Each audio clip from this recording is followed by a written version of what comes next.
로마서 2장 1절로 16절 말씀 봉독하겠습니다.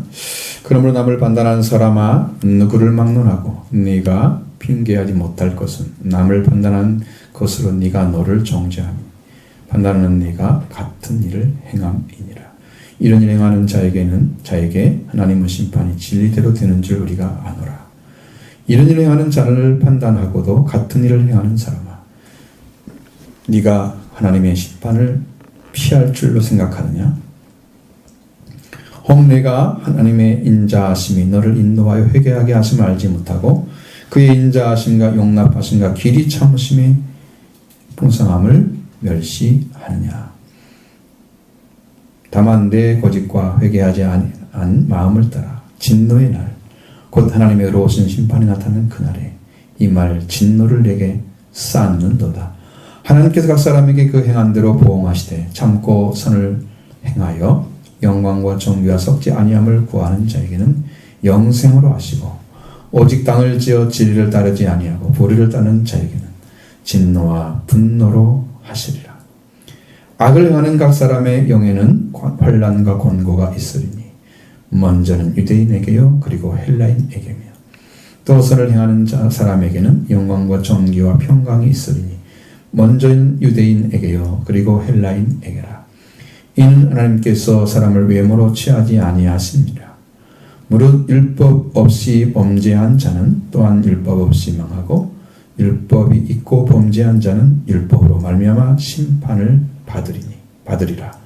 하나님 앞에서는 율법을 듣는 자가 의인이 아니요 오직 율법을 행하는 자라야 의롭다 하심을 얻으리니 율법 없는 이방인이 본성으로 율법의 일을 행할 때에는 그 사람은 율법이 없어도 자기가 자기에게 율법이 되나니 이런 이들은 그 양심이 증거가 되어 그 생각들이 서로 혹은 고발하며 혹은 변명하여 그 마음에 새긴 율법의 행위를 나타내느니라.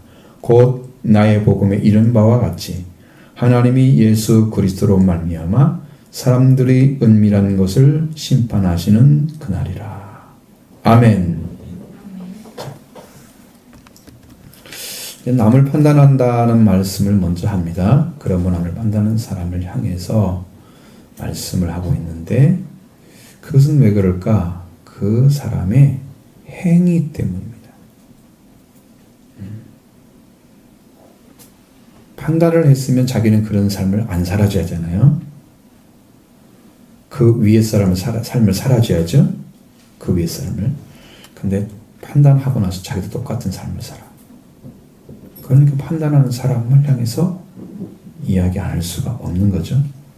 자, 1절의 말씀 같이 보겠습니다. 그러므로 남을 판단하는 사람 누가 너를 하고 네가 핑계하지 못할 것은 남을 판단하는 것으로 네가 너를 정죄함이니 판단은 네가 같은 일을 행함이니라. 아멘. 남을 판단하고 있는 사람 바로 이 사람입니다.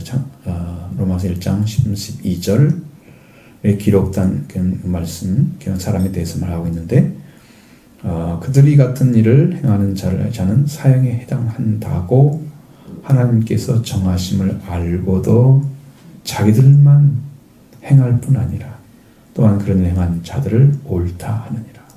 그렇게 말씀 가운데서 이방인들이 하나님을 두기를 싫어하고 마음에 두기를 싫어하고 하는 사람들의 그리고 그 상실함단 마음대로 내버려서 적합한 일을 하지 못하게 만들었잖아요. 사람들의 성을 순리로 쓰지 않고 영리로 쓴다 그랬어요. 그래서 그에 상응하는 보응을 받았다 그랬어요. 나름 사람들이 살아가는 삶은 21가지의 그 철학한 성품과 그 행위를 말씀하고 있습니다. 그것을 행하는 자는 사형에 해당한다. 죽을 만한 가치가 있다고 말씀을 하신 거죠. 하나님 이미 정해놨어요. 너희들은 죽어야 돼. 죽어야만 되는 거야. 너는 그런 가치 있는 일을 행했어. 그러니까 죽음의 싹을 지금 나타내고 있는 거죠.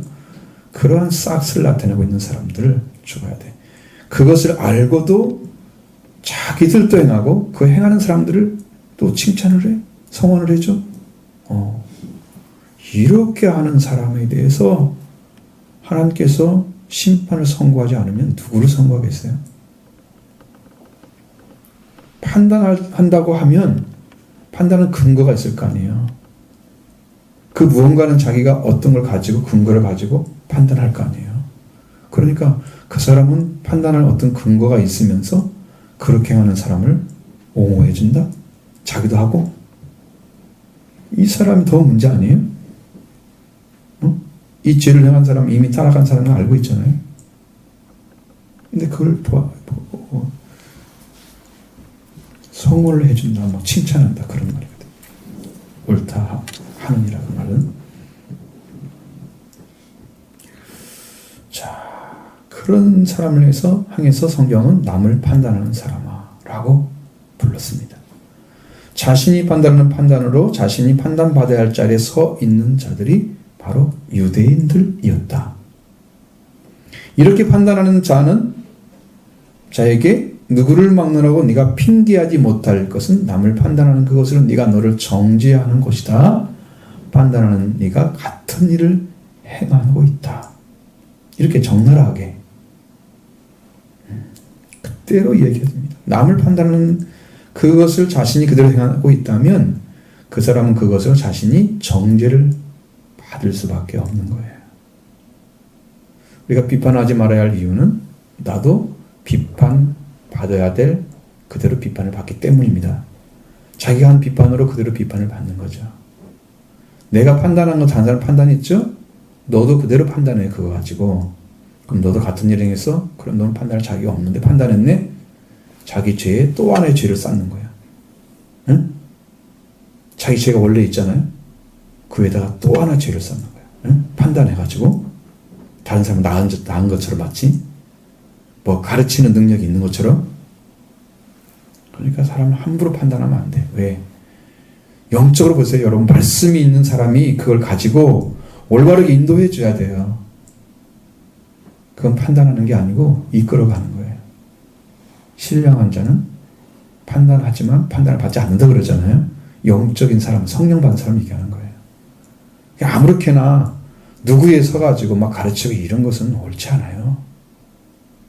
그 사람은 뭐 하면 되냐면 나는 이렇게 가르침 받았어요. 그것만 잘하면 돼요. 모르니까 판단하고 앉아있으면 안 돼. 같은 일하면서 남을 판단할 수 없는 자리에 있는 성도는 죄인인 자신이 남이 짓는 죄와 똑같이 짓고 있다는 것을 알고 있기 때문에 나는 판단할 수 없다. 그렇게 생각하면 이 마음이 이미 그 죄에 대해서 인식하고 있는 사람이에요. 그러나 그래도 그 사람도 죄인이고 나도 죄인, 같은 죄인. 너도 나도 같은 죄를 짓고 있는데 같은 죄를 짓는 자가 판단하는 것은 불가한 것입니다. 똑같은 자리에 서서 누구를 판단하고 있어요? 똑같은 자리에 서서 불가한 건데 판단하고 있다, 그 말이에요, 지금. 그런 사람들이, 유대인들이 그렇게 하지 않았다는 거예요. 판단할 수 없는 자리에 서서 판단하고 있다. 누구를 막나라고 핑계하지 못할 것은 남을 판단하는 것으로 자신을 정죄하고 있다라고 말씀하고 있습니다. 왜? 너도 같은 일을 하기 때문이다. 행위가 문제잖아요. 행위가. 나보다 더 나아도 판단할 수 없는 이유는 확실하게 그러한 판단을 하는 분은 심판권이 있는 분만이 판단하는 분이 되는 거예요.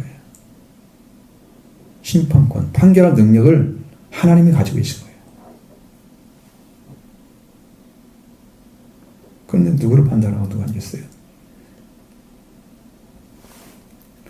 이게 문제가 되는 게 뭐냐면 신앙을 가질 때 상대적으로 가져요. 누구는 좀 낫고 그런 사람을 판단해요. 절대적인 거 봐요. 하나님 나를 죄인이라 그랬어요? 내가 죄인이에요? 나는 누구보다도 아무도 판단할 수 있는 능력이 없어요. 왜? 내가 똑같은 죄를 지었다가 용서를 받은 사람이야. 그래서 판단할 수가 없는 거거든요. 그런 거 가지고.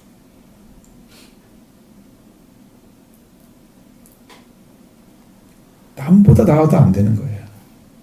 그런데 이 사람들이 모세의 자리에 쓰려고 그래요. 모세가 가진 그 전통이 그 성문서가 아니고 구문율법을 가지고 모세의 자리에 쓰려고 그래요. 하나님 자리에 쓰려고 그래요. 그런 죄를 범하고 있는 거예요. 일을 행하는 자에게 하나님의 심판이 진리대로 되는 줄 아노라고 말씀하고 있습니다. 2절 말씀이죠. 하나님의 심판 아래 있는 사람이 누구를 판단하는 말입니까? 같은 죄를 지으면서 정죄받을 자리에 있으면서 누구에게 그렇게 한다는 것이 너무나 아픈 거죠. 돌아오기를 바랄 수 있는 어떤 진리를 가르쳐주거나 어떤 말씀을 전해주면 그걸 순종을 해야 되지. 그걸 또 반박하면 안 되죠. 근데 위에 서지도 못하면서 판단하고 심판하고 이런. 그래서 하나님은 심판은 거짓이 아닌 진리도 되는 거예요.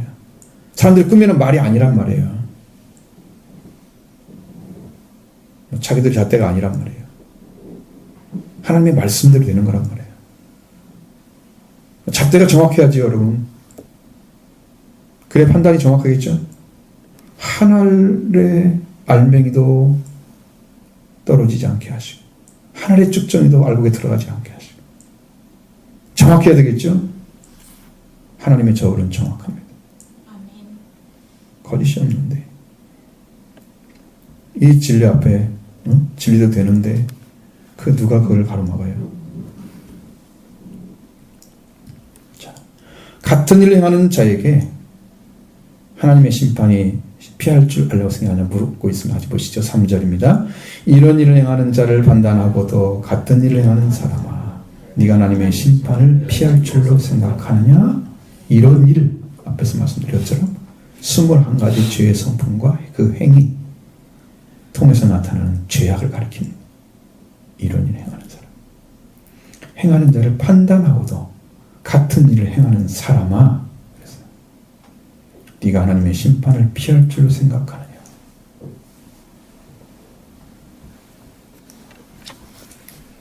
하나님의 심판, 하나님의 판결이 지금 피할 수 없다는 거예요.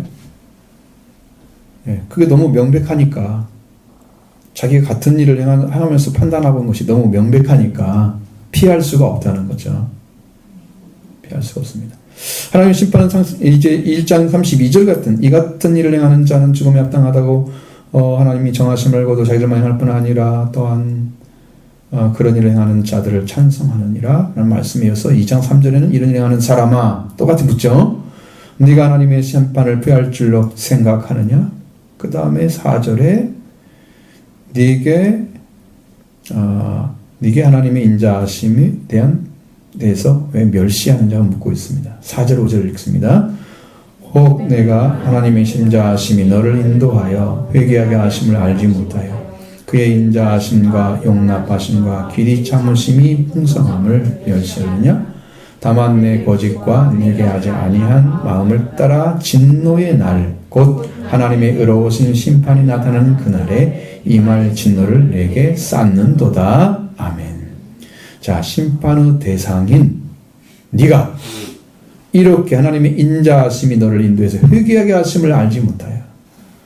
여러분 하나님의 인자하심이 시간이 있잖아요. 걸리는 시간들이 있죠. 이렇게 참으시고 그를 잘 되기를 바라고 계시는 거예요. 돌아오도록 기다리는 시간이에요. 그것이 회개하기 위해서 주시는 것을 알지 못해가지고 이걸 어떻게 해요? 인자하심과 용납하심과 길이 참으심이 풍성함을. 그것이 너무 이렇게 시간이 많이 걸리니까 하나님이 뭐 이거 그냥 뭐 용서를 해주셨나? 뭐 그거 별거 아닌 것 같은데 이렇게 넘어간단 말이에요. 죄가 아닌 것처럼 마치 죄를 지지 않은 것처럼 넘어가는 거죠. 분명하게 말씀하고 있습니다. 하나님의 인자하심이 우리에게는 회개의 기회를 주기 위함입니다. 참고 계시는 거죠. 그래서 하나님께서 우리에게 인자하심을 베풀고 있으면 지금도 그 하나님의 인자하심이 너와 나를 인도해서 회개하게 하고자 그렇게 하시는 거예요. 그 인자하심 베푸시고 계십니다. 그런데 이것을 알지 못하는 유대인들은 하나님의 인자하심, 용납하심, 길이 참으심, 풍성함, 참으심이 풍성함을 참으심의 풍성함이 아니에요. 참으심이 풍성함을 그렇게 그 말이 맞아요. 그것을 우리가 멸시하고 살아가고 있다는 거죠. 여기서 이제 용납하심이라는 단어는 관용이란 말을 써야 돼요. 아노케라는 단어를 씁니다. 아노케. 하나님의 인자하심과 관용과 길이 참으심. 길이 참으심은 오래 참으심과 똑같은 말이에요. 하나님께서 참으시는 것은요, 기회를 주기 위함입니다. 여러분 이렇게 편안하게 그냥 하나님께 창조하신 그대로 이 땅에서 이 지구가 아니면 뭐 우주가 운행되고 있는 것은 여러분이 회개하기 위해서 기회를 주기 위해서 그런 거예요. 근데 이게 여러분 한 번 심판이 떨어지면 떨어진 다음에는 자비가 없어요. 인자가 없어요. 걷어가 버리십니다. 그렇게 참았는데도 말을 듣지 않고 불순종한 사람에 대해서 언제까지 참아요? 하나님의 말씀이 정해져 있는데 그 정하신 말씀이 안 이루어진다. 그렇게 생각할 거 아니에요? 이루어지지 않아도 되는 것처럼 생각할 거 아니에요? 아무것도 아닌 것처럼 말아버릴 수 있고 베르호스에도 말한 것처럼 땅이 물에서 물러된 것을 오히려 잊으려고 한다 그랬잖아요. 말씀을 자꾸 이제 거꾸로 해석을 하는 거죠. 하나님의 인자하심과 관용과 길이 참으심, 오래 참으심을 멸시하는 태도. 그렇게 삶을 계속 살아가고 있어. 그러면 기회를 놓치고 있는 것입니다. 이러한 생각을 가지면 점점 더 어리석게 됩니다. 왜? 하나님의 심판에 대해서요, 둔감해져요. 심판 안 할 것처럼 생각하는 거죠. 심판 안 하실 것처럼 하나님이. 그래서 두려워하잖아, 하나님을. 그러면서 어두워지지 점점 영적으로. 어리석게 하나님의 진노를 계속 쌓는데도, 더 쌓고 있는데도 그 진노가 쌓아진 것도 기억도 못하고 생각도 못하고 그냥 살아가는 거예요. 얼마나 불행합니까? 더 큰 진노를 쌓고 있는 건데 얼마나 불행합니까? 기회를 주는데도 기회를 무시한다? 업신여긴다? 이런 태도를 취하고 있단 말이죠. 유대인들이. 그래서 하나님의 진노를 쌓고 있다는 거죠. 멸시하느냐 다는 단어는요, 단어 자체가 카타프로네오라는 단어를 씁니다. 경하게 여기다. 멸시하다, 경멸하다. 이런 말입니다. 멸시란 말을 찾아보니까 업신여기거나 하찮게 여겨서 깔본다는 말이에요. 하나님의 그까진 거 뭐 이렇게 보는 거예요. 하나님 하시는 것을. 네 멸망은 지옥에서 영원토록 방해할 것은 생각을 못하고, 한 번 이 땅에 잘못 가가지고 멸망을 당해서 가면 영원토록 지옥에 갈 걸 알지 못하고, 불못에 살할 걸 알지 못하고, 이 땅에서 조그만 자존심 하나 가지고 하나님을 멸시하는 태도, 이거 빨리 버리셔야 됩니다. 여러분이 가져야 할 것이 아닙니다. 물론 유대인도 가져야 할 것이 아니었습니다. 그들은 하나님의 의로우신 심판이 나타나는 그날의 임을 진노를 쌓아가고 있는 거예요. 죄를 용서받는 자리에 서는 것이 아니고 점점 더 하나님의 의로우신 심판이 나타날 때 그날의 진노를 쌓아가고 있다는 거죠. 참으로 고백하고 회개할 일입니다. 이러한 태도를 가지고 있으면 어떤 신앙으로 내려가느냐? 그것이 이제 5절 말씀에 그대로 반영되어 있습니다. 5절 말씀에 다만 내 고집과 회개하지 아니한 마음을 따라 진노의 날 하나님의 의로우신 심판에 나타나는 그날에 임할 진노를 내가 쌓는다. 이 고집이란 단어가 뭐냐면 스클레오테스라고 이렇게 하는데, 이것은 완고하다, 완고라는 말이고 굳음이라는 말입니다. 하드니스. 이 완고라는 단어를 사용하는데요, 완고하다는 말은 융통성이 없이 올곧고 고집이 세다. 그래서 고집이란 말을 바꿔놨어요, 우리나라 성경에. 이 완고한 사람은 하나님 말씀을 바르게 이해하는 능력이 엄청 떨어집니다. 왜? 그냥 문자 그대로만, 글자 그대로만 이해를 하려고 하는 거예요. 융통성이 없어요. 가만히 보니까요, 우리 그리스도인들이 융통성이 없으면 큰일 나겠더라고요. 다 문자주의 되고요, 율법주의 돼요. 사람 정죄하는 거 잘해요, 그런 사람들. 융통성이 전혀 없는 사람 큰일이야. 이게 완고한 사람의 성품이거든요. 올고다. 융통성이 없는데 그 하나만 이거야, 이것만 있어야 돼. 이거 끝까지 고집스럽게 그걸 붙잡고 있는 거예요. 끝까지. 말씀은 그게 아니라고. 수없는 말씀들이 있잖아요. 그 중에 이렇게 말씀해서 이 말씀이 딱 정확히 합쳐보면 이 말이 나와야 되는데 이 한 가지만 붙잡고 이것만 이라고 말하면 다른 성경은 없는 거잖아. 네 고집 때문에. 고집이 센 거예요, 쎄.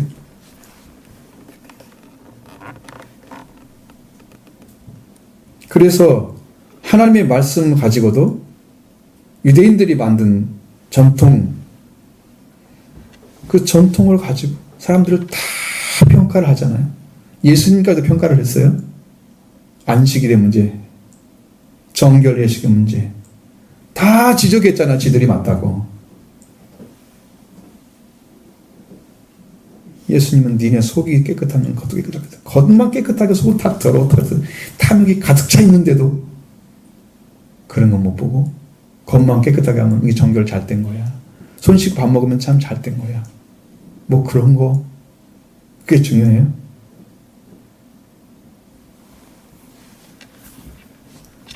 제 고집이 돼버린 거예요. 그것이. 그것도 고집이 세. 말 안 들어. 좋은 것을 가지고 고집을 세면 좋죠. 말씀에 따라 살려고 생명 바치려고 하면 이건 융통성이 없는 거잖아요. 말씀 가지고 하는 게 아니에요. 자기 의견을 내세워서 버티는 것이 고집이란 말이에요. 안 꺾어요. 세다는 말은 이제 절대로 안 꺾는다는 얘기잖아요. 유대인들은 하나님의 말씀을 듣고 하나님의 인자하심으로 회개하고 돌아오기 기다리시는 하나님을 알지 못해서 하나님의 인자하심에 대해서 하나님의 관용에 대해서 오래 참으심의 풍성함을 아주 경멸하고 있는 거예요. 그냥 우습게 한다는 말이에요. 업신여기는 거예요. 자, 그런 마음이 있잖아요. 그러면 그 마음을 따라서 너희의 완고한 거 회개치 않는 마음을 따라서 진노의 날 하나님의 의로우신 심판이 나타나는 그 위에 진노를 너 자신에게 그 진노가 임할 것을 쌓고 있는 거죠. 본인에게 이제 임하는 거죠. 여러분 회개하지 않으면서 이렇게 나가면 큰 문제입니다. 이런 것이 이제 미리 공부가 돼 있으면 괜찮은데 여러분 거꾸로 공부하니까 좀 이상하잖아요. 다 성경이. 나중에 이것이 참 거슬러 올라가서 여러분 보면 여러분 굉장히 이해가 잘 될 거예요. 지금 거꾸로 나왔기 때문에 여러분 이야기가 좀 복잡하지만 한 번에 쫙 나가면 훨씬 빠르겠죠. 하나님께서는 각 사람의 그 행한 대로 보응하신다. 말씀은 회개한 자와 회개하지 않고 살아가는 사람의 삶의 보응이 서로 다르다. 확실하게 다릅니다. 이 말씀을 증언하는 것이 6절로 8절의 말씀입니다. 하나님께서 각 사람에게 그 행한 대로 보응하시되 참고 선을 행하여 영광과 존귀와 썩지 아니함을 구하는 자에게는 영생으로 하시고 오직 당을 지어 진리를 따르지 아니하고 불의를 따르는 자에게는 진노와 분노로 하시리라. 아멘. 자, 6절에 보면 하나님께서 각 사람에게 그 행한 대로 보응하시되 이 보응이 뭘로 하냐면 보상입니다. 보상. 아니면 형벌. 둘 중 하나입니다. 보응이. 보응하는 방식이 보상을 해주거나 형벌을 준다고 말해요. 어떠한 삶을 살아가는 것을 원하시는지는 하나님께서 그들에게 행한 대로 갚으심을 통해서 보여주고 있어요. 그런 삶을 살아가는 자에게는 이렇게 하시고 이런 삶을 살아가는 자에게는 이렇게 하시고 그러면 하나님의 뜻이 나타나잖아요. 거기에. 하나님이 어떤 삶을 살아가는지 말씀하시는 거잖아요. 그렇죠? 참고 선을 행하여 영광과 존귀와 썩지 않음을 구하는 자에게 영생을 하시고 참고 선을 행했더니 영광과 존귀와 구함을 썩지 않음을 주는 게 아니고요. 참고 선을 행하면서 그걸 구했다는 거예요. 영광과 존귀와 그 썩지 아니함을 구했다는 거예요. 구했다는 거죠. 이 참는다는 것은요. 고난을 당한 자를 말합니다. 고난을 당하는 시간에 그 시간에 그들의 그 마음에는 그 중심에는 영광과 존귀가 썩지 않으며 불멸의 것을 구했다는 거죠. 힘든 시간에 그 시간에도 그 힘든 상황에서도 그것을 구했다는 거예요. 하나님의 것을. 여러분 힘들면 어떻게 하나요 되게? 바다가 떨어지면 어떤 마음이 생겨요? 아예 아무것도 몰라 다 마음대로 돼 그냥 알아서 해 그냥 적당히 이러고 버리잖아. 근데 그 순간에도 그걸 구하고 있다는 이 사람들은. 그러니까 하나님께서 보상을 해줘야 될 거 아니에요. 당신을 찾았는데 하나님의 영광을 구했는데 하나님의 존귀함을 찾았는데 불멸의 그를 찾고 있었는데 없어지지 않는 거. 이걸 찾고 있었는데. 그래서 그들에게 영생을 준다. 그 신앙과 그 방향성을 가리키고 있는 거예요. 신앙이 뭔지, 그 방향이 무엇인지, 무엇을 구해야 마땅한지를 정확하게 알고 있습니다. 하나님 그것이 원하는 거라. 하나님 원하시는 신앙의 생활이에요. 그 사람에게는 영생을 하신다. 너는 죽지 않아 이제는. 너는 신이야. 성경에서 말씀을 가진 자는 뭐라고 했어요? 신들이라고 그랬습니다. 여러분 다 신들입니다. 하나님 말씀 받았잖아요. 신들의 의미는 하나님이란 뜻이 아니고 죽지 않는다는 뜻입니다. 이를 은혜 받으시기 바랍니다. 아멘. 여러분이 주시는 거예요. 저는 이미 받았어요. 그러니까 여러분이 주시는 거예요. 받으라고 좀 주시는 거예요. 잘 받으셔서 여러분도 신이 되시기 바랍니다. 아멘. 성경이 말하는 거예요. 귀신 그런 거 아니에요. 성경이 말하는 거예요. 그대로 하시는 거예요.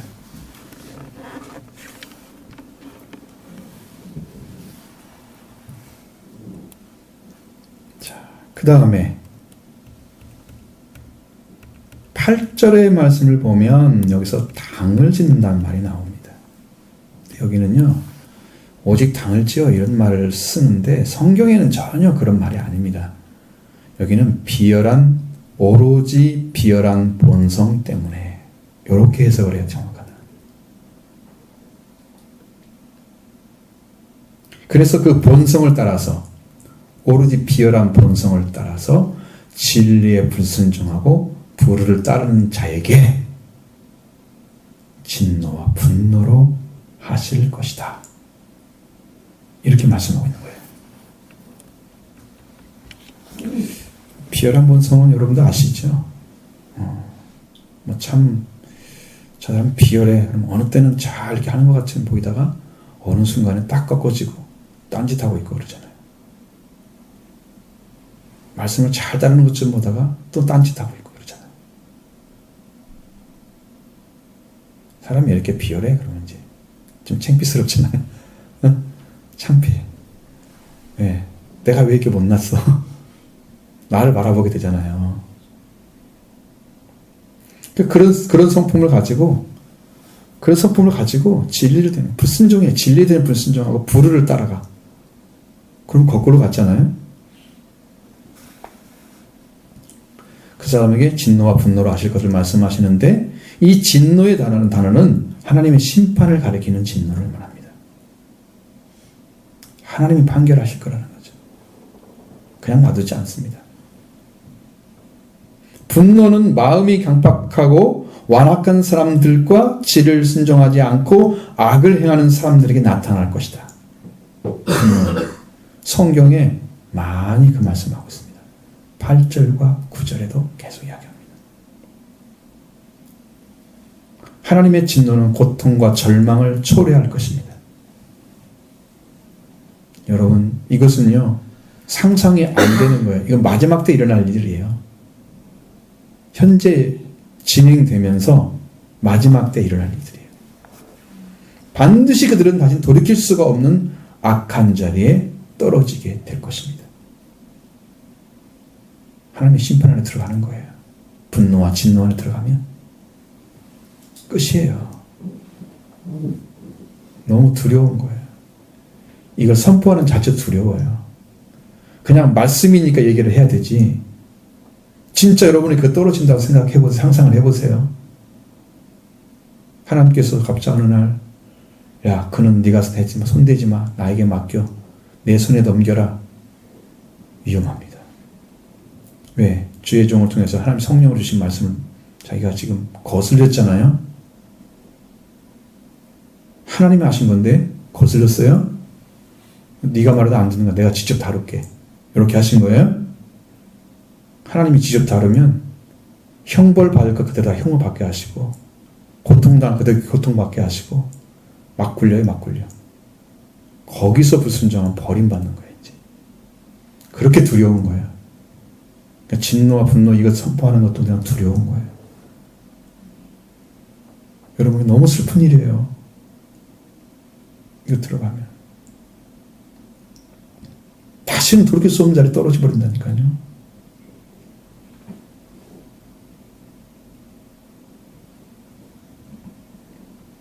자, 그 다음에 악을 행하는 자와 선을 행하는 자에게 주어지는 것이 무엇이 있을까? 성경은 그걸 또 얘기해 주는데 9절로 11절의 말씀 보십니다. 악을 행하는 각 사람의 영에는 환난과 권고가 있으니 먼저는 유대인에게요 그리고 헬라인에게며 선을 행하는 각 사람에게는 영광과 정의와 평강이 있으니 먼저는 유대인에게요 그리고 헬라인에게라. 이는 하나님께서 외모로 사람을 취하지 아니하심이라. 아멘. 악을 행하는 사람 그리고 선을 행하는 사람에 대해서 나왔죠. 악을 행하는 사람은 각 사람에게 뭐가 있어요? 환난과 곤고함이 따라올 거다.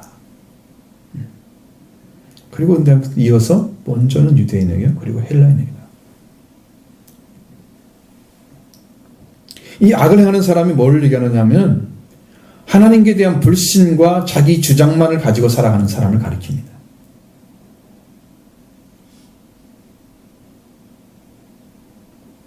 하나님을 믿기는 믿는 것 같은데 불신하고 있어요.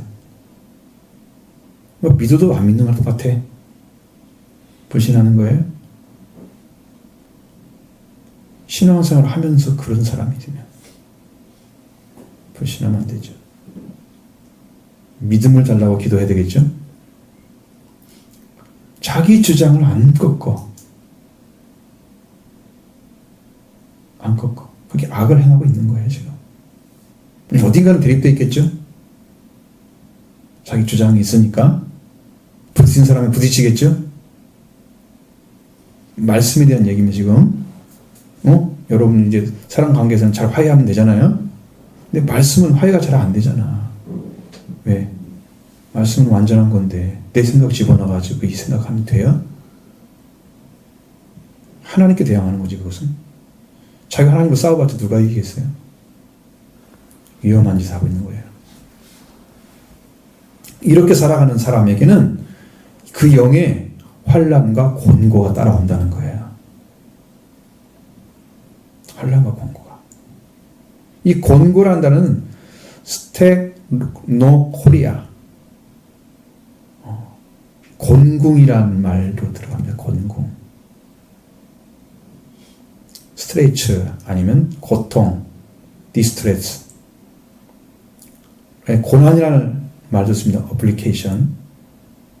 고난이라는 단어를 쓰지만 곤란이라는 단어를 씁니다. difficulty. 그래서 이런 단어들은 이 문맥으로 볼 때는 이렇게 많은 단어가 있지만 사실적인 단어는 하나님의 진노를 가리키는 말이에요. 지금 곤고라는 말 여기서는.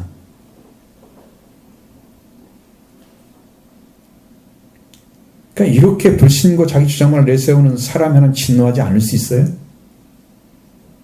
못 견디죠 하나님도. 로마서 1장 28절에 딱 나오잖아요 거기서. 응? 뭐라고 나왔습니까? 하나님의 진노가 어디서 옵니까?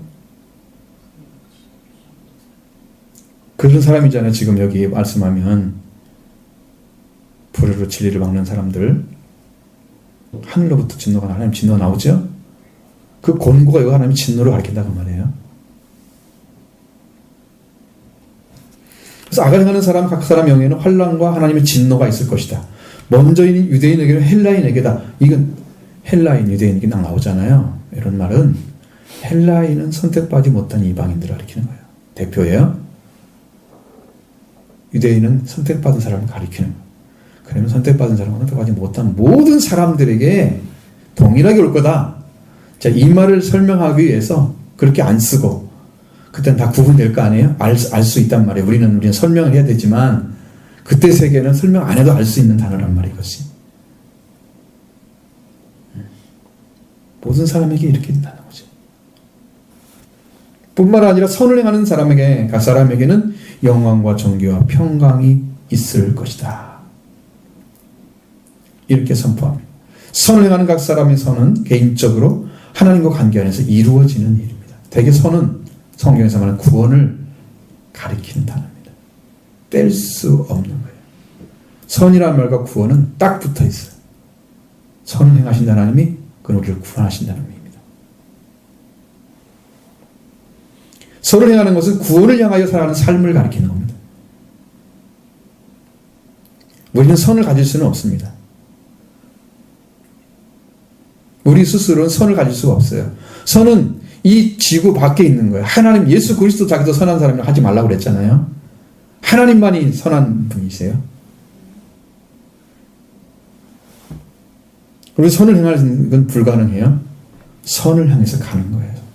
뭐에? 간다는 말에 구원을 향해서 간다는 뜻입니다. 그렇게 가는 사람에게, 각 사람에게 누구 구분하지 않죠? 구분하지 않습니다. 영광과 존귀와 평화를 내려 주실 것이다. 구원을 향해 살아가는 사람의 영광과 존귀와 평화가 있을 것이다. 물론 현재가 아닌 미래형입니다. 그런데 지금 그 구원을 향해 가고 있잖아요, 여러분들. 그렇게 가고 있으면 내 안에 있습니다. 뭘 가졌는지 하나님이 알려주십니다. 내가 영적으로 무슨 재산을 가지고 있지? 나는 하나님의 아들이야? 그러면 왕에 대한 영광을 이미 가진 거잖아요. 왕을. 아들이죠? 아들의 영광을 받은 거죠. 난 왕의 영광을 받았어요. 영광과 존귀가 같이 온 거잖아요. 그 다음에 평화가 있을 것이다. 평화도 왔어요. 그러면 그걸 다 가지고 있으면 그것도, 그 대상도 역시나 헬라인, 유대인에게 헬라인에게다 동일하게 모든 사람에게 동시에 이루어지는 거다. 그 사람들, 유대인이기 때문에 특별히 더 사랑하고 특별히 더 이방인은 미워하고 그렇지 않습니다. 그 말씀을 11절에 해놨어요. 11절에 보십니다. 이는 하나님께서 외모로 사람을 취하지 아니하십니다. 아멘. 6절 이하에 주신 말씀, 하나님께서 이렇게 어떻게 사람을 관찰하시고 그들에게 대하시기 때문에 완전한 공의로운 판결인가를 보여줍니다. 하나님께서 사람을 외모로 취하지 아니하십니다. 외모로 취하지 취한다 그러면 사람을 외모로 사람을 취하지라는 단어는 하나로 써 있습니다. 이것은 우리 성경에 지금 이렇게 의역을 해놓은 거예요. 이 단어는 하나로 돼 있어요. 프로소폴렙시아라는 단어를 씁니다. 그럼 이건 편파심, 파틸러티 아니면 바이아스입니다. 바이어스, 편견. 그 단어예요. 근데 이것을 이렇게 길게 사람을 외모로 취하지 이렇게 해놨어요. 길게. 그러면 이 지금 편파심을 가지고 유대인은 더 이뻐하고 헬라인은 더 미워하고 편견을 가지고 너희들은 원래 법이 없는 자리니까 이런 자리 가고 이제 법 있는 자만 이거 안 하신다 그 말이야.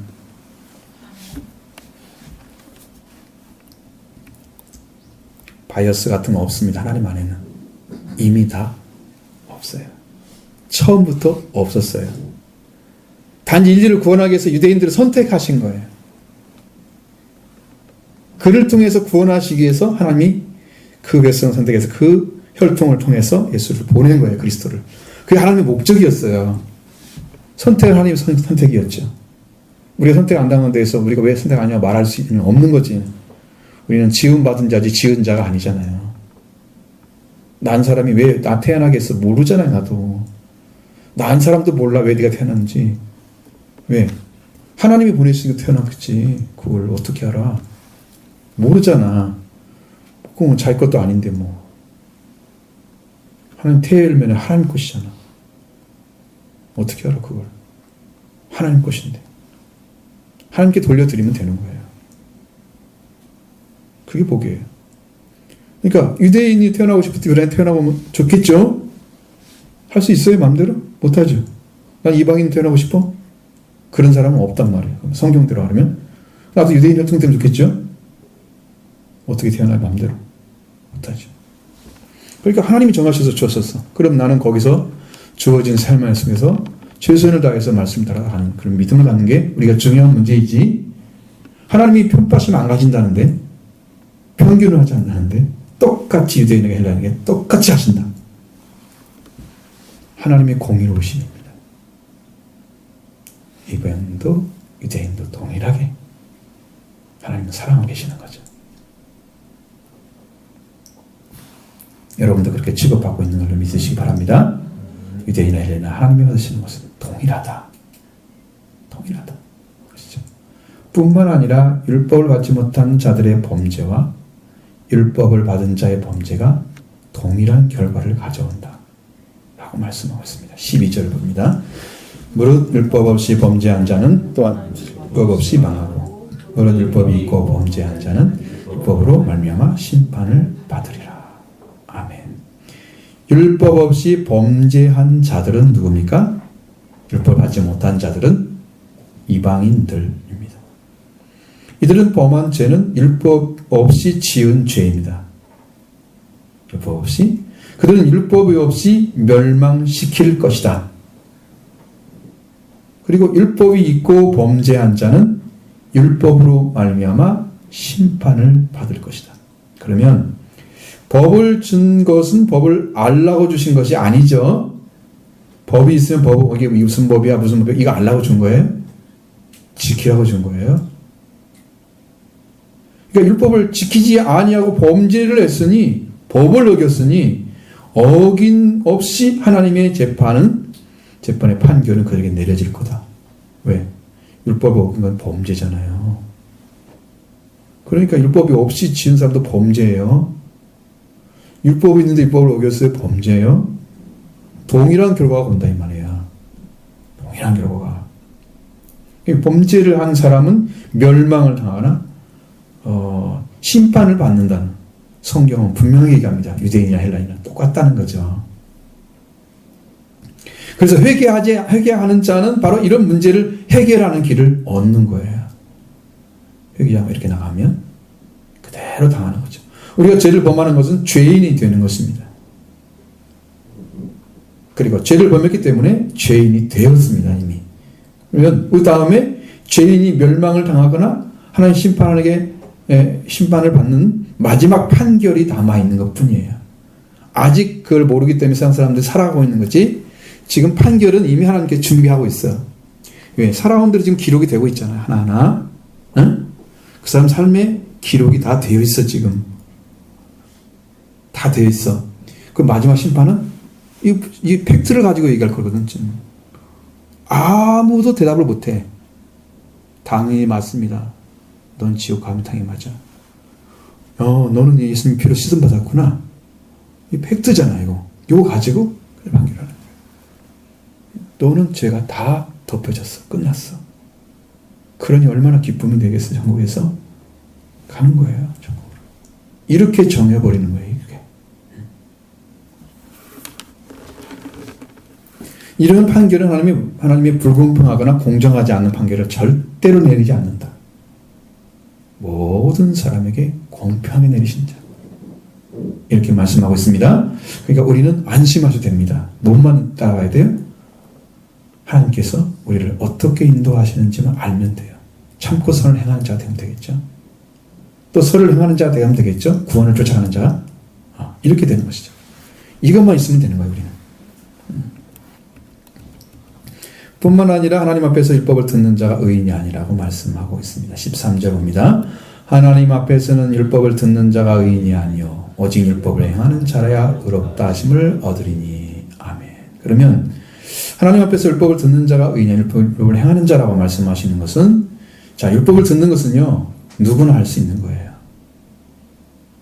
그렇죠? 여러분 책임 안 가지고 다 들을 수 있죠? 마찬가지예요. 설교 듣는 건 똑같아요. 책임 안 가지고 들을 수 있어요. 그러나 지키지 않으면 아무것도 아니에요. 하나님이 받아주지 않는단 말이에요. 의롭다 하는 것은 하나님이 칭의를 주지 않는다. 하나님께서 무죄로 인정하지 않는다는 거예요. 그러면 죄인이 되는 거잖아요. 율법을 듣기만 하고 행하지 않으면 죄인이 되는 거예요.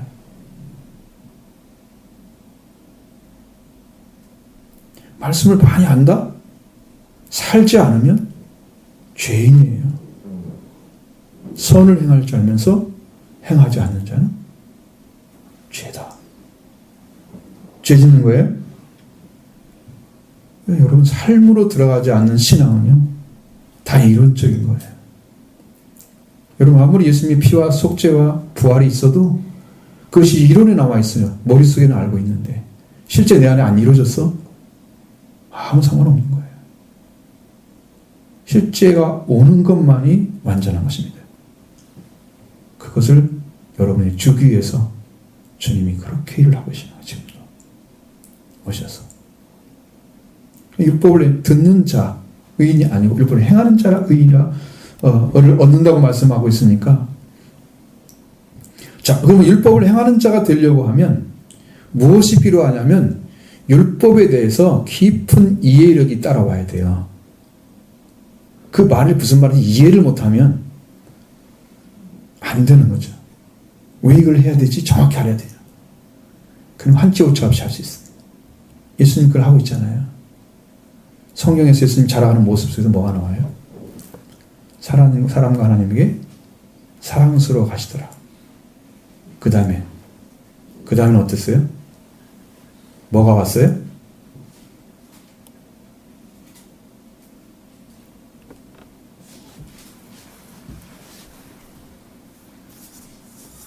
하나님 사랑과 사랑을 지혜만 받은 게 아니지, 사랑만 받은 게 아니에요. 더 지혜로워졌다는 거죠. 그러니까 하나님의 말씀의 이해가 깊은 거, 예수님은.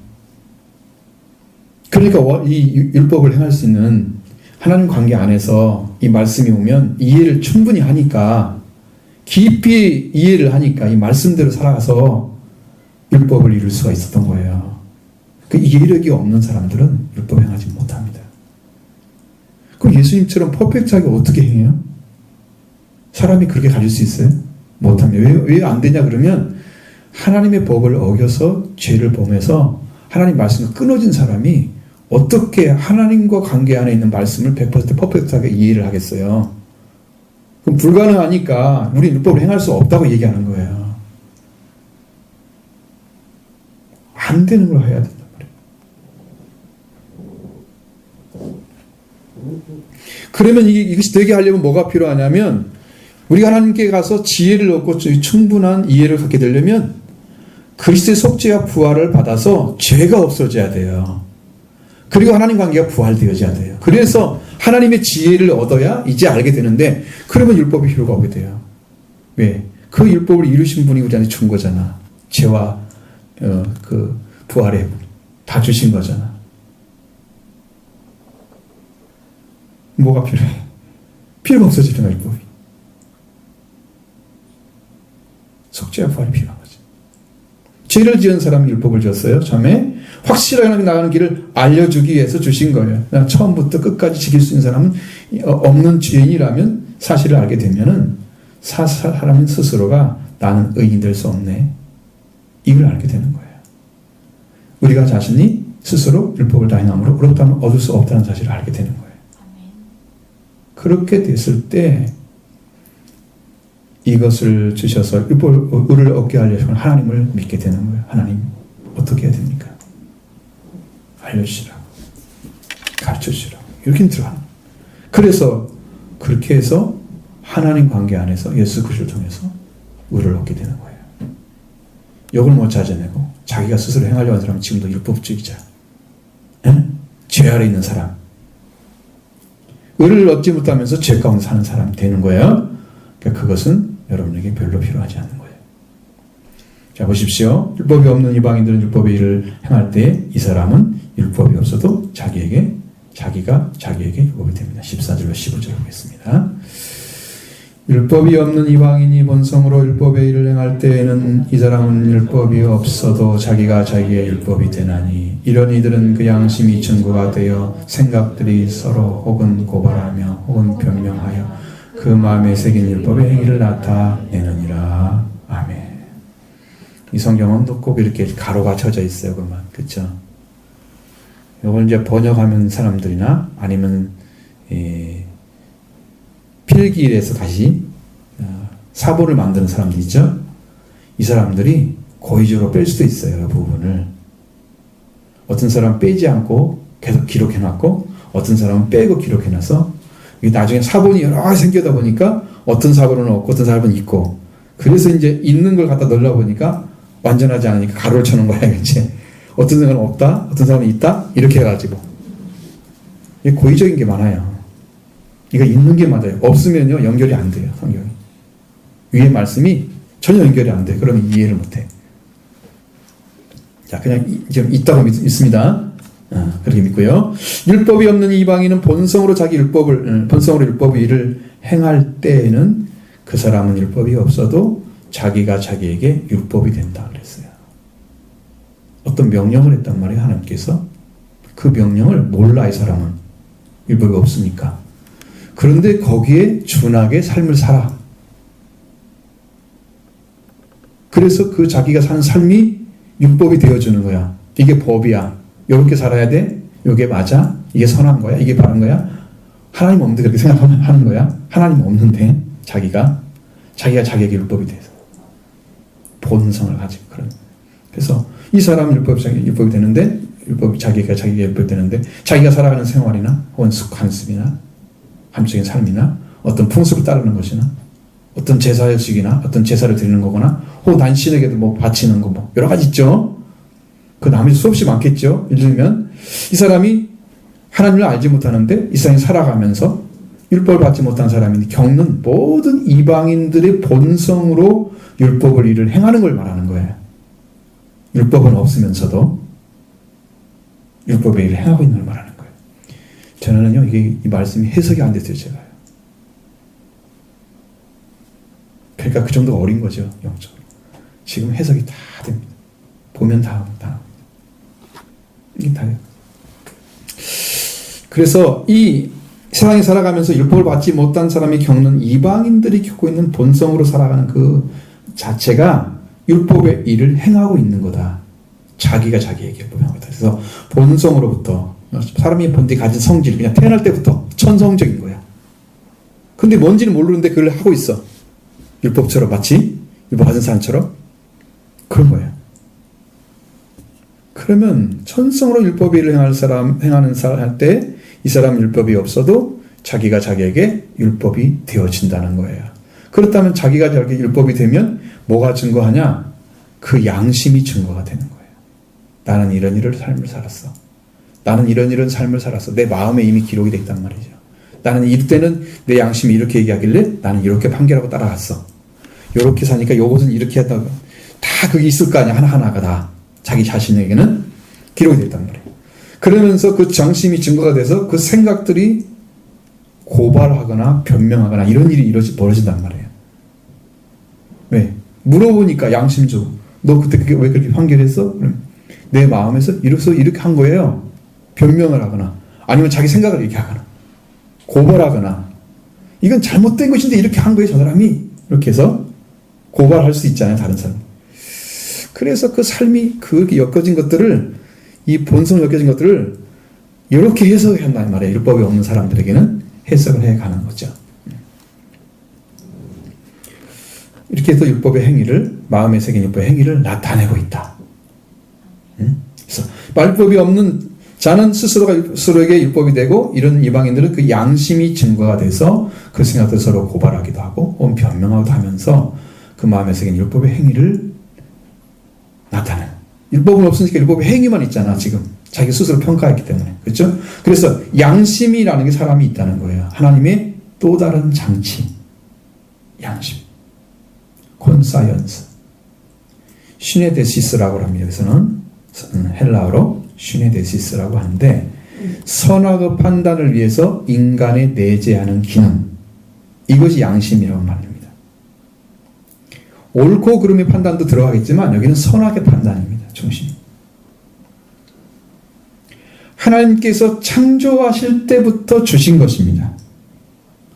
양심을 나타내는 시네데시스라는 어원조로 어떤 의미냐면 어떤 일을 누구와 함께 안다는 시노이다에서 발전한 개념입니다. 이건 다른 언어가 있어요. 어떤 의미냐면 어떤 일을 누구와 함께 한다. 내가 있는데 나 외에 또 어떤 이가 있어 나하고. 그래.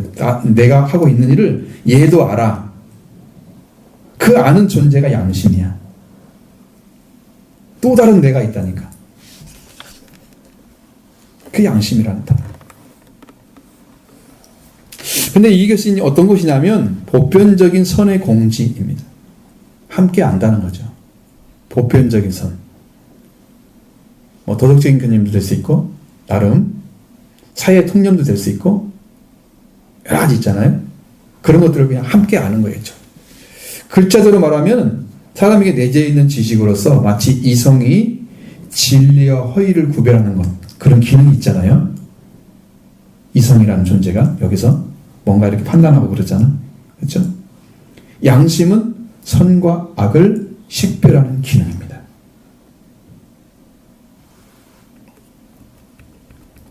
근데 이것은요, 구약에는 양심이라는 단어를 쓰지를 않습니다. 그 단어 자체가 없어요. 신약에만 씁니다. 이것도 신약에서 비로소 깊은 뜻을 획득한 그런 그리스어 헬라어인데, 그런 의미를 붙인 것은 사도 바울에 의해서 이 단어가 들어왔어요. 성경 안으로. 양심은 인간에 대해서 재판관 입장에 서 있습니다. 재판관이에요. 판결해주는 사람이에요. 또 다른 나예요. 사람은 혼자 있는 것이 아니라 언제나 양심을 반려로 하고 있습니다. 걔는 반려자와 비슷한 역할을 해요. 자기 양심이 꺼리키면 좀 힘들잖아요. 사람은 혼자 있는 것이 아니죠. 그래서 사람의 마음에는 율법의 지식이 직접적으로 주어져 있습니다. 그것이 인간에게 복종을 명령합니다. 자, 내가 하나님이 지은 존재가 아니라면 하나님이 말씀하시는 말씀 율법에 대해서 아예 무지하고 그런 존재인데, 하나님이 창조하지 않았기 때문에 하나님이 하신 율법을 행할 수 있는 어떤 기능도 되지 않아요. 안 이루어져요. 나는 하나님이 창조했는데 나는 율법을 몰라. 그러면 하나님이 창조한 그 무엇은 남아있을 거 아니에요? 그렇죠? 내 안에 존재하고 있죠. 완전히 사라진 게 아니란 말이에요. 퍼펙트하게 사라졌으면 하나님 찾아가지 못해요. 말씀에서 못 알아들어요. 신앙생활을 오랫동안 해도 못 알아들어요. 아무것도 몰라. 하나님 창조한 게 아니면. 우리는 하나님 창조됐어. 그래서 하나님이 창조하신 창조에 어떤 부분이 남아있단 말이죠. 그러니까 그런 것을 가지고 사람이 삶을 살아가면서 자기가 자기의 율법의 삶을 살아가는 거지.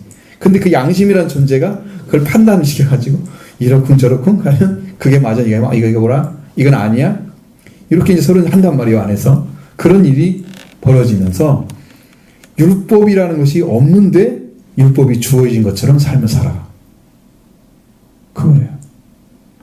그래서 그 사람이 어떤 것에는 복종을 하고 어떤 것은 이게 옳으면 이게 살아가야 되고 이렇게 됩니다. 사람은 자기 행위와 율법의 명령과 비교해서 그거에 기초해서 뭐라고 생각하냐면 의와 불의를 판결을 스스로 내린단 말이에요. 양심이 그렇게 하고 있다 이 말이죠. 너무 놀랍지 않나요? 놀라운 일이잖아요. 이 안에서. 그래서 이 양심은 율법의 수유자가 아니라 판사의 입장에 서 있는 것입니다. 판결자와 비슷해요. 양심. 얘의 말을 안 듣게 되면 뭐가 이루어져요? 양심이 무디어지죠. 그럼 또 다른 나는 없어지죠. 근데 이제 육적인 인간의 이성이나 자기 마음만 남아있겠죠? 이 사람이 범죄를 잘하는 거죠. 양심도 없니? 양심이 무디어져서 없어. 없어진 게 아니고 무디어져 갖고 없는 거야. 역할을 안 한단 말이죠. 그래. 이 양심 판결을 내는 데는 언제? 이 양심을 가지고 살았던 사람을 판결을 내는 데가 종말에 이루어지는 거예요. 네? 우주적인 종말이 오기 전에 개인적 종말도 있습니다. 개인적 종말은 뭐예요? 자기 죽음이죠. 그 율법이 없는 이방인들은 이러한 방식으로 판결을 받게 될 거예요. 하나님이 정하시는 게 우리가 할 수 있는 게 아니죠. 저렇게 살았는데 어떻게 하나님 뭐라고 판결할까요? 저도 모르겠어요. 그 사람이 어떻게 될지 응? 아무도 몰라요. 하나님 아십니다. 그래서 14절 15절이 매우 어려운 성경이에요. 이해는 되시죠? 뭘 어떻게 되는지 어떻게 돌아가는지 아시겠죠? 매우 어려운 성경입니다. 바로 이제 16절 말씀이 그 말씀을 증거합니다. 보시죠. 곧 나의 복음에 이른 바와 같이 하나님이 우리 예수 그리스도 말미암아 사람들의 은밀한 것을 심판하시는 그날이라. 아멘. 바울을 통해 제자는 복음에 말씀하신 것 같이 이는 하나님이 예수 그리스도를 통해서 예수 그리스도를 말미암아 은밀한 것을 심판하시는 그날에 이루어질 거다라고 말씀하고 있습니다. 고린도서 4장 5절의 말씀 보면 그러므로 때가 이르기 전 곧 주께서 오시기까지 아무것도 판단하지 말라.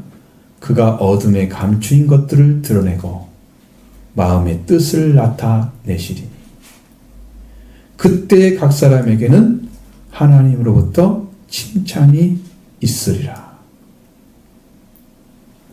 여러분, 사람이 판결할 수 있는 부분은요 되게 보이는 거예요. 은밀한 거 나타나게 감춰진 거 못 찾아내요. 나와 하나님 관계를 여러분 찾아낼 수 있어요? 못 찾아내잖아요. 지금 모르잖아요. 내가 어떤 관계를 맺고 있는지. 왜 이런 말씀을 전하는지 잘 모르잖아요. 성경이니까 얘기하겠지 뭐 그러고 목사님이니까 얘기하겠지 그러고 생각하겠죠. 은밀한 거 모르잖아요. 하나님께 칭찬이 있으려면 그 은밀하고 하는 거 어떤 관계에 맺어서 어떻게 살아가고 있는지를 하나님은 아시는 거잖아요.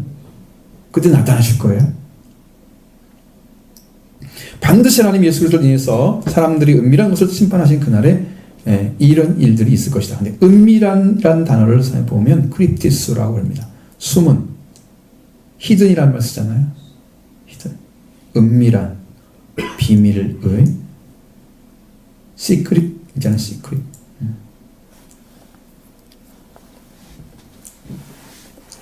그래서 히든이나 시크릿으로 숨어져 있어요. 이게 지금 숨어져 있는 거예요. 어딘가 숨어져 있는 거예요. 감추어진 거예요. 왜 감추어 놨겠어요? 감추어진 것 중에는 하나님과 관계에서 행한 것도 감추어져 있어요. 몰라요, 우리가. 하나님 나만 알아. 그죠?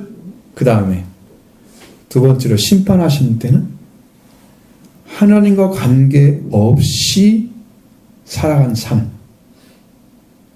그거 다 감춰져 있어요. 그래서 보이는 게 거의 없어. 보이는 건 사람들하고 얘기하고 관계 맺고 이런 것만 있어. 그죠? 그러나 그 관계 안에 들어가 있는지, 하나님과 관계에 있는지, 하나님 관계 없는지 숨겨져 있어요. 이걸 어떻게 해야 돼요? 은밀한 것이죠? 숨겨져 있죠? 이걸 다 드러낸다는 거죠. 밖으로 확 드러내면 그 사람 삶이 어떻구나 딱 나타날 거 아니에요? 그걸 가지고 하나님께서 판결을 하시는 거예요.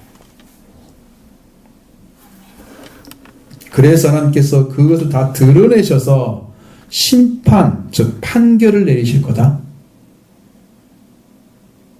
그날에 그렇게 하실 거다. 이것도 어디예요? 종말적인 거예요. 개인의 종말도 그렇게 하실 거고요. 우주적인 종말도 그렇게 하실 거예요. 그러니까 여러분, 유대인들이 제가 뭔지 아시겠죠? 서지도 않았으면서 서지 못한 사람을 판결하고 자기 똑같은 일을 행하면서 회개하지도 않고 하나님 인자하시면 회개하시기 위해서 준 것도 알지 못하고 하나님 인도하시는 관용 그리고 오래 참는 것에 멸시하고 자기 마음대로 살아가는 아주 종교인 중에 최악의 종교인입니다. 그런 것은. 여러분의 삶은 어떻습니까? 여러분도 오랫동안 믿어왔기 때문에 내 삶은 온전하다. 나는 올바른 신앙이다. 이걸 잘 알 수 있어야 하잖아요. 그것을 모르고 지금도 하나님 참고 계심에 대해서 여러분 당연한 것처럼 생각하면 기회를 잃는 거다. 절대로 기회를 놓치시기 마시기 바랍니다. 이걸 놓치면 여러분 영원히 후회합니다. 지금 얻으셔야 됩니다. 지금 찾으셔야 됩니다. 지금 은혜 받으셔야 됩니다. 지금 주님께서 주시고자 하는 것을 여러분 받을 준비가 되어 있어야 됩니다. 그리고 과거에 행했던 거 다 인정하시기 바랍니다. 이런 사람이었습니다. 나는 성격과 아무것도 없습니다.